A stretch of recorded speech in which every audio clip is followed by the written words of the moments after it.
सुखं सुहृदं सुलभं सुखदं स्वनुजं च सुखाय ममोघशरम् अपहाय रघुद्वहमन्यमहं न कथञ्चन जातु भजे।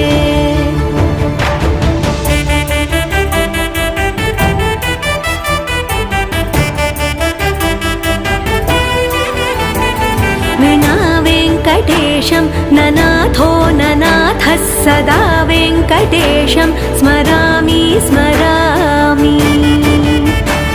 हरे वेङ्कटेश प्रसीद प्रसीद प्रियं वेङ्कटेश प्रयच्छ प्रयच्छ।